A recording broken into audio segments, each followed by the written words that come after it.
Doctor صاحب نہ مجھے دین، نہ مجھے فقہ، نہ مجھے احادیث کی روشنی میں سمجھا رہے ہیں، بلکہ لاجک سے دین ثابت کرنے کی کوشش کر رہے ہیں۔ بڑے کمال کی بات ہے، میں آپ کو 10 لاکھ پاکستانی دینے کے لیے تیار ہوں اگر آپ یہ قرآن مجھے صحیح ثابت کر دیں۔ کیا مائک لگا کر اس طرح ٹوپی پہن کر، واسکوٹ پہن کر لوگ زیادہ سمجھتے ہیں؟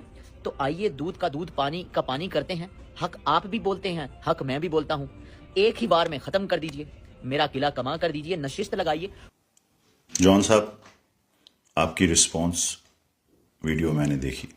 میں نے اپنی پچھلی تفصیلی ویڈیو آپ کے لیے صرف اس لیے بنائی تھی کیونکہ مجھے لگا تھا کہ آپ واقعی سچے دل سے علم کی تلاش میں ہیں۔ مجھے پوری امید تھی کہ اپنے سوالات کے اتنے منطقی، سائنسی یعنی لاجیکل اور سائنٹیفک جوابات ملنے کے بعد آپ پوری سنجیدگی اور دیانتداری سے اپنے موقف پر نظر ثانی کریں گے، لیکن آپ کے جوابی رویے سے یہ بات بالکل واضح ہو گئی ہے کہ آپ کی ترجیح سچ نہیں بلکہ آپ کی انا ہے، آپ کی ایگو ہے۔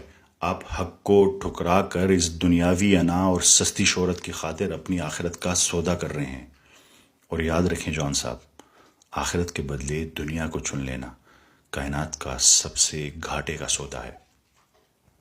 حیرت کی بات یہ ہے کہ آپ نے میری کسی ایک بھی سائنسی بات کا، منطقی بات کا کوئی علمی رد پیش نہیں کیا۔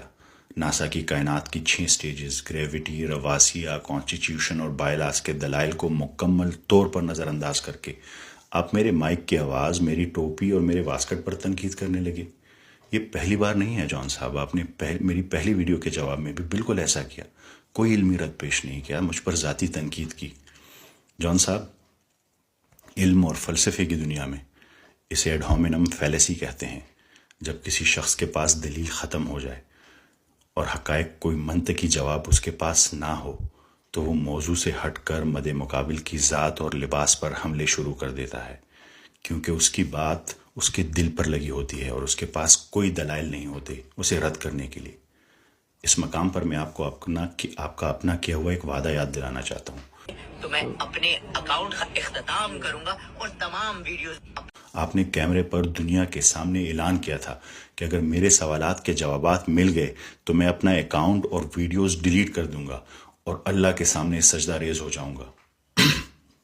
چونکہ آپ میرے دیے گئے جوابات کو منطقی یا سائنسی طور پر غلط ثابت کرنے میں مکمل طور پر ناکام رہے ہیں، میں نے آپ کو کاسمولوجی، فلکیات اور منطق کی بنیاد پر تفصیلی جوابات دیے اور آپ نے اس پوری رسپانس ویڈیو میں میری